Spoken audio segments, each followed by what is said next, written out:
أعوذ بالله من الشيطان الرجيم بسم الله الرحمن الرحيم ألم تعلم أن الله يعلم ما في السماء والأرض إن ذلك في كتاب إن ذلك على الله يسير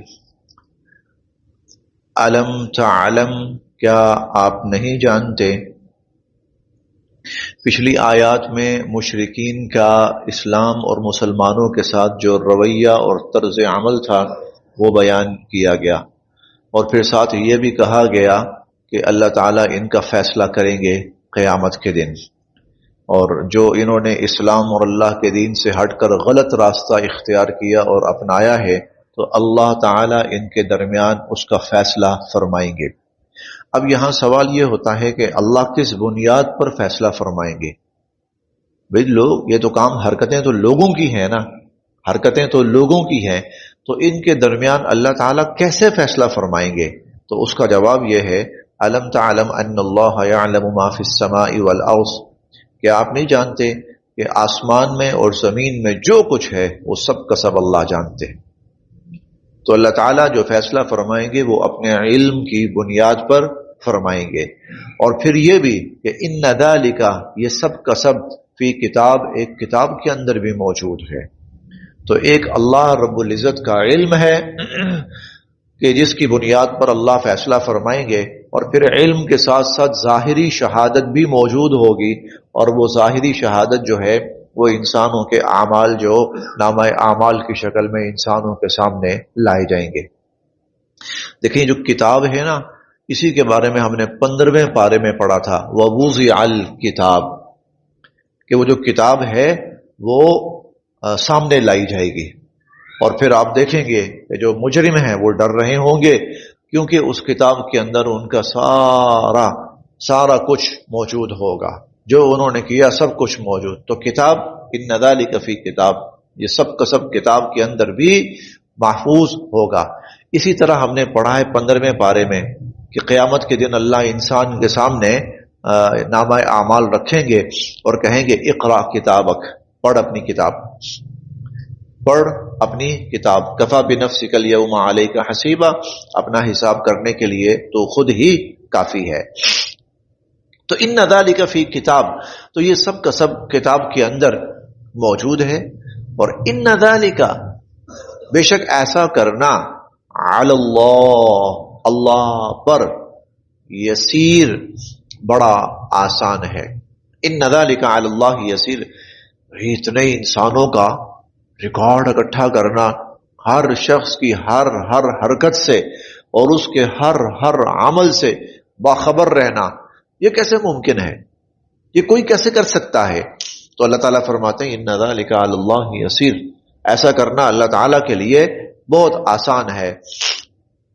آج سے کچھ 1 صدی پہلے تک شاید اس آیت کا سمجھنا اتنا آسان نہ ہو جتنا آج آسان ہو چکا ہے، جتنا آج آسان ہو چکا ہے۔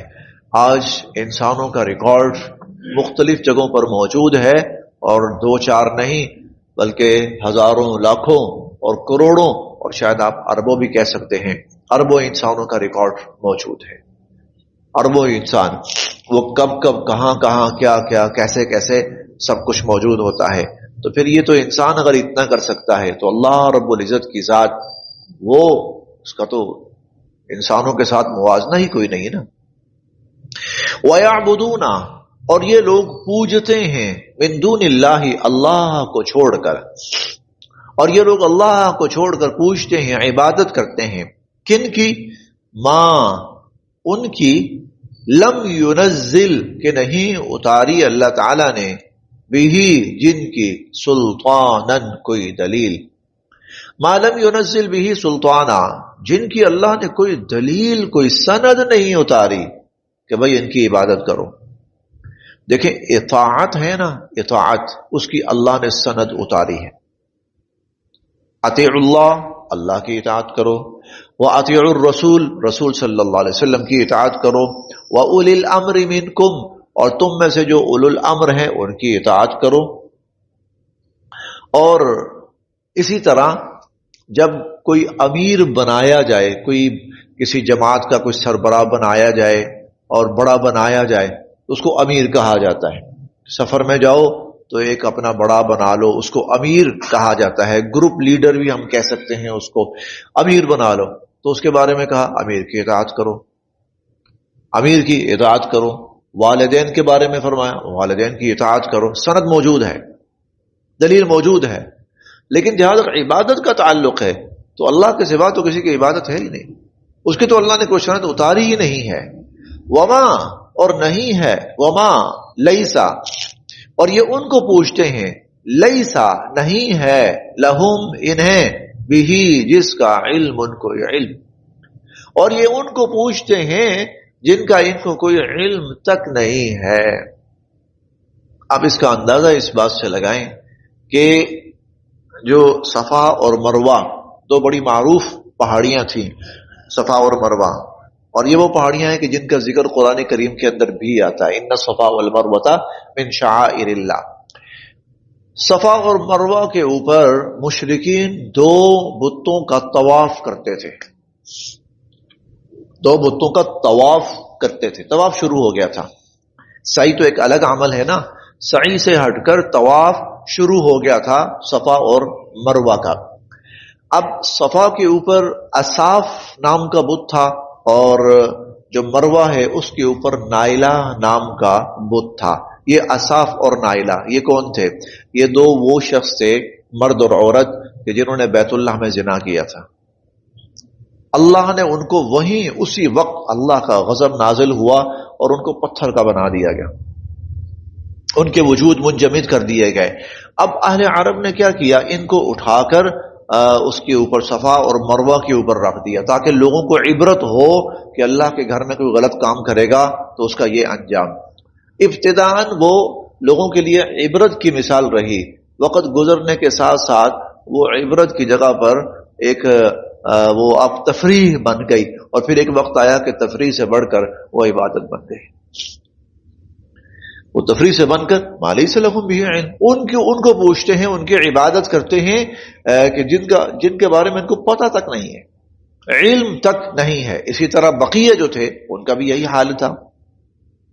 وما تو پھر نہیں للظالمین ظالموں کا من نصیر کوئی مددگار، تو پھر ظالموں کا کوئی مددگار نہیں ہوگا. یہ لوگ ظالم ہیں جو اللہ کو چھوڑ کر اوروں کی بندگی کرتے ہیں، اوروں کی عبادت کرتے ہیں. وَإِذَا اور جب تتلا تلاوت کی جاتی ہیں، علیہم ان پر، آیاتنا بینات ہماری روشن آیات، واضح روشن آیات، اور جب ہماری واضح اور روشن آیات ان پر تلاوت کی جاتی ہیں، تعرفو تو آپ پہچانیں گے، فی وجوہ چہروں میں، الذین کفروا ان لوگوں کے جنہوں نے انکار کیا. وہ جو انکار کرنے والے ہیں، جو منکرین ہیں، ان کے چہروں پہ آپ پہچانیں گے المنکر ناگواری. ان کے چہروں پہ آپ کو بڑی ناگواری نظر آئے گی، بڑی تکلیف، ان کی شکلیں بگڑنے لگے گی. یکادونا اور ایسا لگے گا کہ یستونا کہ وہ حملہ کر بیٹھیں گے، بالذین ان لوگوں پر، یتلونا جو تلاوت کرتے ہیں، علیہم ان پر، آیاتنا ہماری آیات. اور ایسا لگے گا کہ جو ہماری آیات کی تلاوت کرنے والے ہیں یہ ان پر حملہ کر بیٹھیں گے. یعنی اتنا ناگوار ہے اللہ کا کلام ان کو. کیوں ناگوار ہے؟ اس لیے ناگوار ہے کہ ان کے جو باطل نظریات ہیں قرآن ان کی تردید کرتا ہے، اللہ کی آیات ان کی تردید کرتی ہیں، اور جو ان کا بھیانک چہرہ ہے قرآن وہ انسانیت کو دکھاتا ہے، اس لیے ان سے برداشت نہیں ہوتا. ان کی کوشش یہ ہوتی ہے کہ جو تلاوت کرنے والا ہے اس کو دبوچ لیں، اس کا منہ بند کر لیں. آپ دیکھیں انبیاء علیہم السلام کو شہید کیا گیا، یہاں تو یہ ہے نا کہ ایسا لگتا ہے حملہ کر بیٹھیں گے، وہاں تو حملہ کر دیا انہوں نے.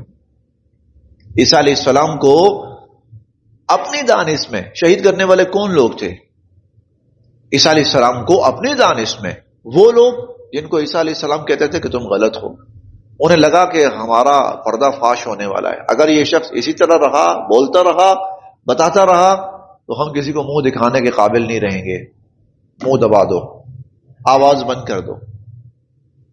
ہم نے بارہا پہلے پارے میں بھی پڑھا ہے اور بھی ہم نے پڑھا ہے کہ جب بما لاتا ہوا انفسکم، جب انبیاء علیہم السلام جو تعلیمات لے کے آتے تھے انسانوں کا ضمیر اس کو برداشت نہیں کرتا تھا، انسانوں کے معاشرے اس کو برداشت نہیں کرتے تھے. فَفَرِيقًا كَذَّبْتُمْ وَفَرِيقًا تَقْتُلُونَ، پہلا ان کا ہدف یہ ہوتا تھا کہ نبی کی آواز بند کر دو، اس پر الزامات لگا دو، اس کے خلاف ایسی ایسی الٹی سیدھے باتیں کرو، پھر نبی خود ہی اپنی وضاحتیں دیتا پھرے، یہ خود ہی پیچھے ہو جائے، لوگ اس کی بات سننے کے روادار نہ ہوں. لیکن جب نبی کی آواز اتنی مضبوط ہوتی تھی کہ ان سے نہیں دبتی تھی تو یقتلون، پھر وہ نبی کو قتل کر دیتے تھے، انبیاء علیہم السلام کو شہید کر ڈالتے تھے. اس لیے قرآن کریم بار بار کہتا ہے یقتلون الانبیاء یقتلون النبیین قتلہم الانبیاء، یہ بار بار کہتا ہے. قل، آپ ان سے کہیے، افانبئکم، کیا میں تمہیں بتاؤں، بشر، بدترین، من ذالکم، اس سب میں سے، اس میں جو سب سے بدترین ہے میں تمہیں بتاؤں وہ کیا ہے، النار، وہ جہنم کی آگ ہے، وہ جہنم کی آگ ہے. وعدہا، جس کا وعدہ کیا ہے اللہ نے، الذین کفروا، ان لوگوں سے جو اللہ کے پیغام کو نہیں مانتے، جو اللہ کے پیغام کو نہیں مانتے، ان سے وعدہ ہے اللہ تعالیٰ کا اس جہنم کی آگ کا. وبئس المصیر، اور وہ آگ بہت ہی بری جگہ ہے اور بہت ہی برا ٹھکانہ ہے. یا ایھا الناس، اے لوگو، ضربا، بیان کی جاتی ہے، مثل، ایک مثال، فاستمعوا لہ، غور سے سننا اس کو. یا ایھا الناس، اے لوگو، ضرب مثل، ایک مثال بیان کی جاتی ہے، فاستمعوا لہ، اس کو غور سے سننا. ان الذین، بے شک وہ لوگ، تدعون، جن کو تم پکارتے ہو، من دون اللہ، اللہ کو چھوڑ کر، اللہ کو چھوڑ کر جن کے سامنے تم اپنی حاجتیں رکھتے ہو اور جن سے تم اپنے مسائل حل کرنا چاہتے ہو، لن یخلقوا، وہ ہرگز پیدا نہیں کر سکتے، ذبابا، ایک مکھی بھی، وہ ایک مکھی بھی پیدا نہیں کر سکتے. وَلَوِ اجْتَمَعُوا لَهُ، چاہے وہ سب کے سب اس کے لیے اکٹھے ہو جائیں کہ ایک مکھی بنانی ہے ہم نے، تو وہ ایک مکھی بھی نہیں بنا سکتے. وَإِنْ، اور اگر، يَسْلُبْ، چھین کر لے جائے، سلب ہے نا، سلب سے، سلب کر لینا، چھین لینا. وَإِنْ يَسْلُبْ، اور اگر چھین لے، ہم، ان سے، الذباب، مکھی، شیئن، کوئی چیز، اور اگر مکھی ان سے کچھ چھین کر بھاگ جائے، لا یستنقذوہ، تو وہ واپس بھی نہیں لے سکتے، منہ، اس مکھی سے. تو اس مکھی سے وہ چیز جو وہ لے کر بھاگ گئی ہے، وہ اس سے وہ چیز بھی واپس نہیں لے سکتے. ضعفا، کتنا کمزور ہے، الطالب، طالب بھی، والمطلوب، اور مطلوب بھی. طالب اور مطلوب کتنے کمزور ہیں. طالب کون ہے یہاں طالب ہے وہ جو ان کے سامنے جا کر ہاتھ پھیلا کر ان سے مانگ رہا ہے، اور مطلوب کون ہے، وہ کہ جن سے مانگا جا رہا ہے، وہ بھی اتنے کمزور، یہ بھی اتنے کمزور، وہ بھی اتنے کمزور اور یہ بھی اتنے کمزور. ما قدرو، نہیں قدر کی انہوں نے، اللہ کی، حق قدری ہی، جیسے اس کی قدر کرنی چاہیے تھی. انہوں نے اللہ کے مقام اور مرتبے کو نہیں پہچانا جیسے اللہ کے مقام اور مرتبے کو پہچاننا چاہیے تھا. کس کے ساتھ ملا دیا اللہ کو، اللہ کو کس کے ساتھ ملا دیا، بے جان، بے بس، لاچار، مجبور، ٹھیک، ان کے ساتھ اللہ کو ملا دیا. ما قدر اللہ حق قدری، انہوں نے اللہ کو نہیں پہچانا جیسے کہ اللہ کو پہچاننے کا حق تھا. کوئی موازنہ نہیں ہے پوری کائنات کا مل کر اللہ رب العزت کی ذات کے ساتھ. کائنات میں سب سے بڑی ہستی جو آئی ہے پیغمبر دو عالم صلی اللہ علیہ وسلم کی ہستی، آپ سے بڑی کوئی ہستی نہیں. اور اللہ تعالیٰ بار بار قرآن کریم میں فرماتے ہیں آپ کے پاس جو کچھ بھی ہے میں نے دیا ہے. انا ارسلناک شاہدا ومبشرا ونذیرا، ہم نے آپ کو بنایا ہے، شاہد بنایا، مبشر بنایا، نذیر بنایا. وعلمناک، ہم نے آپ کو علم دیا، ہم نے آپ کو نبوت دی، ہم نے آپ کو رسالت دی، ہم نے آپ کو عظیم مرتبہ دیا، لنریہ من آیاتنا، ہم نے آپ کو اپنی عظیم الشان نشانیاں دکھائیں، ہم نے دکھائیں۔ سبحان الذی اسری بعبدہ، او آپ جو آسمانوں پہ گئے معراج، ہم لے کر گئے۔ یعنی حضور علیہ الصلوۃ والسلام سے بڑی نہ علم میں، نہ مقام میں، نہ عظمت میں، نہ رفعت میں، نہ اختیارات میں آپ سے بڑی کوئی شخصیت اور ہستی نہیں۔ تو وہ جو سب سے بڑی ہے ہستی، ان کو بھی اللہ کہہ رہے ہیں میں نے دی ہے، اور تم یہ بنا کے اپنی طرف سے لے آئے ہو جن کی نہ کوئی سند، نہ کوئی دلیل، نہ آگا نہ پیچھا، اور تم ان کو خدا بنائے بیٹھے ہو۔ ما قدر اللہ حق قدری، ان لوگوں نے اللہ کو نہیں پہچانا جیسے اللہ کو پہچاننے کا حق تھا۔ ان اللہ، بے شک اللہ تعالی، لقوی، بہت قوت والے ہیں، عزیز، اور ہر چیز پر اختیار اور غلبہ رکھنے والے ہیں۔ اللہ یصطفی، اللہ چنتے ہیں، من الملائکۃ، فرشتوں میں سے، رسلا، پیغام پہنچانے والے، ومن الناس، اور اللہ ہی چنتے ہیں لوگوں میں سے بھی پیغام پہنچانے والے۔ اللہ فرشتوں میں سے بھی پیغام پہنچانے والے منتخب فرماتے ہیں، اور اللہ انسانوں میں سے بھی پیغام پہنچانے والے منتخب فرماتے ہیں۔ فرق یہ ہوتا ہے کہ جو فرشتے ہوتے ہیں وہ انسانوں تک پیغام پہنچاتے ہیں، اور پھر جو انسان ہوتے ہیں وہ آگے انسانوں تک پیغام پہنچاتے ہیں۔ فرشتے انبیاء علیہ السلام تک پیغام پہنچاتے ہیں، یہ اللہ کی ایک ترتیب ہے کہ فرشتے انسانوں تک پہنچائیں گے، انبیاء علیہ السلام تک، اور انبیاء علیہ السلام جو ہیں وہ آگے پھر عوام، عام جو لوگ ہیں ان تک اللہ کا پیغام پہنچائیں گے۔ تو دونوں کا اپنا اپنا دائرہ ہے۔ تو اس معنی میں فرشتہ بھی رسول ہے، اس معنی میں فرشتہ بھی رسول ہے کہ وہ اللہ کی طرف سے پیغام لے کر نبی کی ذات تک لا رہا ہے، پہنچا رہا ہے، اور نبی رسول ہے کہ وہ پھر وہ پیغام جو فرشتہ اس تک پہنچا کے گیا ہے وہ آگے انسانوں تک پہنچا رہا ہے۔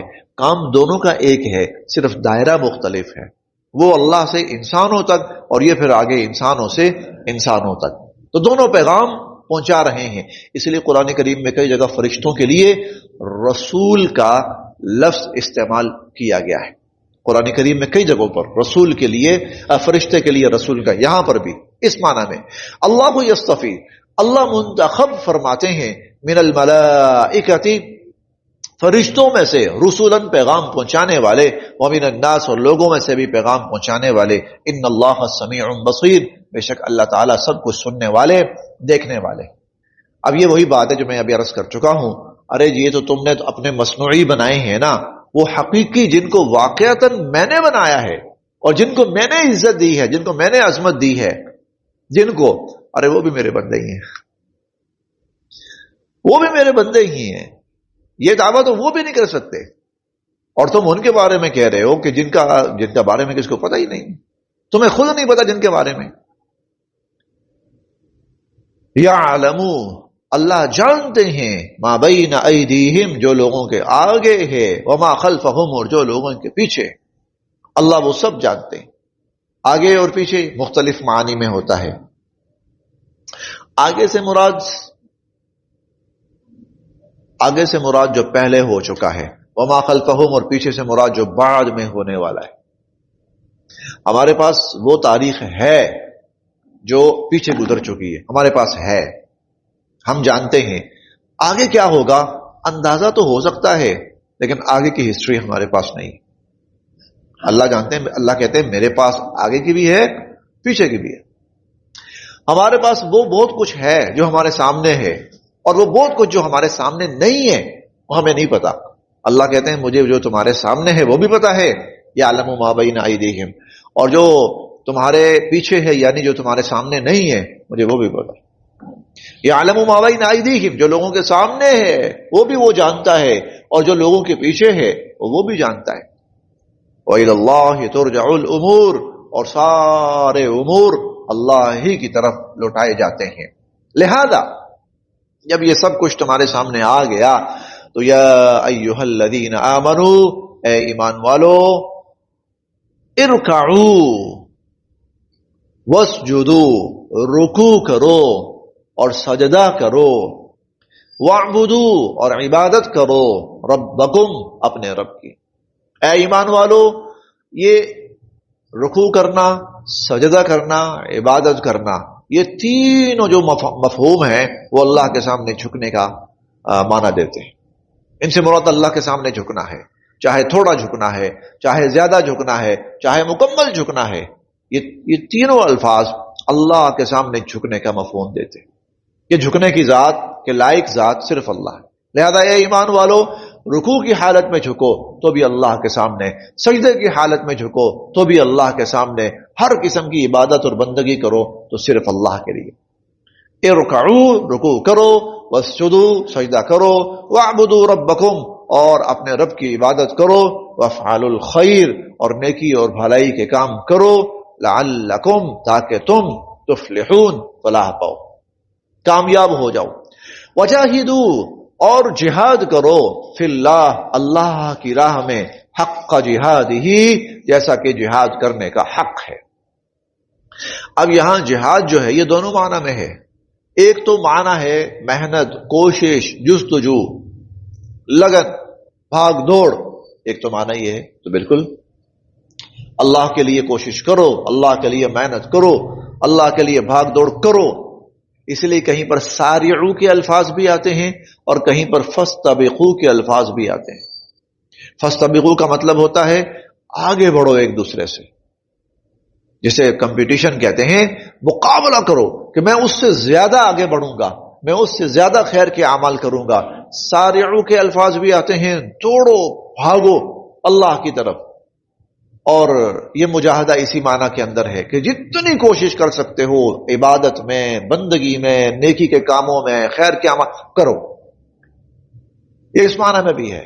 یہ بات بہت یاد رکھنے کی ہے اور بہت سمجھنے کی ہے کہ انسان کی جو یہ زندگی ہے، اس کا اصل جو مقصد ہے وہ آخرت کی تیاری ہے۔ باقی چیزیں ہیں ساتھ ساتھ ضمنی طور پر، کھانا پینا بھی رکھا ہے اللہ نے، جب پیٹ رکھا ہے تو کھانا پینا بھی رکھا ہے، تو اس کے لیے بھی بھاگ دوڑ کرنی پڑ جاتی ہے۔ اب جب اللہ تعالیٰ نے انسان کو وجود دیا ہے، ڈھانپنے کا حکم دیا ہے، تو لباس کی ضرورت پڑ جاتی ہے، ٹھیک ہے، لہذا لباس کے لیے جو تقاضے ہیں وہ بھی اختیار کرو۔ جوتی پہننی پڑتی ہے آدمی کو، ٹھیک ہے، اس کے لیے جو تقاضے ہیں، ٹھیک ہے، انسان کر لیتا ہے۔ آنا جانا پڑتا ہے تو پھر ظاہر سفر ہے تو سفر کے لیے سواری ہونی چاہیے، تو چلیں اس کا بھی انتظام انسان دیکھ لے۔ تو یہ ساری چیزیں ضمناً ہیں، زندگی کی ضروریات ہیں، لیکن جو اصل مقصد ہے انسانوں کے دنیا میں آنے کا، وہ اصل مقصد آخرت کی تیاری ہے۔ لہذا جب تمہارا مقصد آخرت کی تیاری ہے تو اس کے لیے جو کوشش ہو سکتی ہے وہ کرو۔ حضور صلی اللہ علیہ وسلم کو شروع میں جانتے ہیں کیا حکم تھا؟ جب رات ہو آپ کھڑے ہو جائیں اللہ کے سامنے۔ کتنا؟ 2/3 رات۔ ارے 2/3 جانتے ہیں؟ 2/3 جانتے ہیں؟ 8 گھنٹے، 7 گھنٹے، دن بھر عبادت کی ہے، دن بھر یہ نہیں کہ سوئے رہے، نہ، ان لک فی النہار سبحا طویلا، دن میں تو بہت آپ کی مصروفیات ہیں، بہت مشقتیں ہیں دن میں۔ اچھا، دن میں مشقتوں کا مطلب کے بعد یہ نہیں ہے کہ رات کو سو جانا ہے، نہیں، تو یا ایھا المزمل قم اللیل الا قلیلا نصفہ او انقص منہ قلیلا او زد علیہ ورتل القرآن ترتیلا، ثلثی اللیل، 2/3 رات کھڑے ہو کے نماز پڑھو۔ جاہدوا فی اللہ حق جہادی، جاہدوا فی اللہ حق جہادی، اس لیے قرآن کریم میں کئی جگہ کہا تتجافى جنوبهم عن المضاجع يدعون ربهم خوفا وطمعا، اور ويبيتون، وہ ہے نا، وعباد الرحمن الذين يمشون على الارض هونا واذا خاطبهم الجاهلون قالوا سلاما والذين يبيتون لربهم سجدا وقياما۔ بھائی دن کو آپ مشقت کر رہے ہیں، محنت مزدوری کر رہے ہیں، بھاگ دوڑ کر رہے ہیں، میل جول کر رہے ہیں، نمازیں پڑھ رہے ہیں، اللہ کہتے ہیں رات کو بھی یہی کام کرنا ہے۔ کوئی تھوڑا سا وقت آرام کر لو، ٹھیک ہے، آرام بھی کر لو، کچھ نہ کچھ جسم کو آرام بھی پہنچ جائے، لیکن رات کا کچھ حصہ اللہ کی عبادت میں گزارو، دن بھی گزارا ہے، رات بھی گزارو۔ بھائی وجاہدوا فی اللہ حق جہادی، وجاہدوا فی اللہ حق جہادی۔ اب حضور علیہ الصلوۃ والسلام کو حکم کیا تھا کہ فَإِذَا فَرَغْتَ فَانصَبْ، جب آپ فارغ ہو گئے تو بندہ کہتا ہے اب جب میں فارغ ہو گیا ہوں تو آرام کروں گا، تو حضور کو حکم یہ ہے کہ نہیں، فارغ ہونے کے بعد آرام نہیں کرنا، بلکہ فارغ ہونے کے بعد اپنے آپ کو اللہ کی عبادت کے اندر، اللہ کے ذکر، اطاعت، نماز کے اندر تھکا دیجئے۔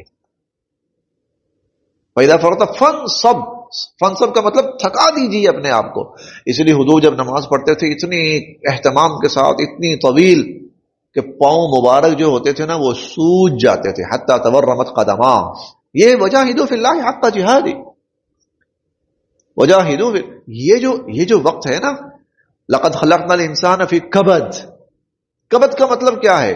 محنت، مشقت، بھاگ دوڑ۔ یقین جانیں ہم حضور علیہ الصلوۃ والسلام کی، صحابہ کرام کی زندگی پڑھتے ہیں تو سمجھ نہیں آتی کہ یہ کیسے ممکن تھا، اور یہ اس طرح ممکن تھا کہ ان کو یہ بات سمجھ آئی تھی کہ آرام ہم نے آخرت میں کرنا ہے۔ تمہارا آئے نا حضور لیٹے ہوئے تھے، کوئی نیچے کارپیٹ نہیں تھا، کوئی شاندار بیڈ نہیں تھا، کمفرٹیبل نہ سموتھ نہیں، نیچے کیا تھا؟ نیچے چھوٹی چھوٹے ریت کے جو ذرات جو جم جاتے ہیں نا، اور وہ کنکری سے بن جاتی ہے، اور یا پھر وہ چھوٹے چھوٹے لکڑی کے ٹکڑے وہ ایسے تھے، ان کے اوپر آپ لیٹے ہوئے تھے۔ حضرت عمر آئے تو حضور فوراً اٹھے تو حضرت عمر کی نظر پڑی آپ کی کمر مبارک کی طرف، تو وہ نشانات پڑے ہوئے ان سب کے، وہ لکڑی کے، اور وہ تو وہ رونے لگ پڑے حضرت عمر دیکھ کر۔ اللہ کے نبی کفار، نہ ماننے والے، منکر، باغی، اور آسانی اور سہولت اور عیش و عشرت، اور آپ اللہ کے نبی اور بندگی اور عبادت، اور یہ حال، یعنی بظاہر تو ذہن میں یہ آتا ہے کہ آپ پر تو زیادہ عنایات ہونی چاہیے تھی۔ حضور نے فرمایا اللہ نے ان کے لیے دنیا رکھی ہے، ہمارے لیے آخرت رکھی۔ تو یہاں ہم نے کیا کرنا ہے؟ وجاہدوا فی اللہ حق جہادی، آرام کے لیے یہاں نہیں ہے۔ اور انشاءاللہ اگر ایمان والا ایمان کی حالت میں دنیا سے گیا تو پھر قیامت تک اس کے لیے آرام ہی آرام ہے۔ اسی لیے وہ جو ہوتا ہے سورہ یاسین میں، من بعثنا من مرقدنا، مرقدنا یہ ایمان والوں کے لیے ہے۔ مرقد رقود سے ہے، رقود کا مطلب سونا ہے۔ ارے ہم تو سوئے ہوئے تھے، ہمیں کس نے اٹھا دیا؟ تو آرام کر رہے تھے۔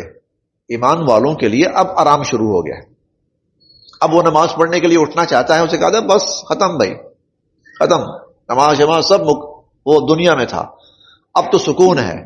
اور پھر انشاءاللہ آخرت میں جا کر تو وجاہدوا فی اللہ حق جہادی، اس دنیا کے اندر کیا ہے؟ اللہ کے لیے اس طرح محنت کرو جس طرح محنت کرنے کا حق ہے۔ اور دوسرا معنی جہاد کا بھی ہے، دشمن کے خلاف لڑنا، مقابلہ کرنا، تو جب ضرورت اس کی پڑے تو پھر اللہ کی راہ میں اس طرح لڑو جس طرح لڑنے کا حق ہے۔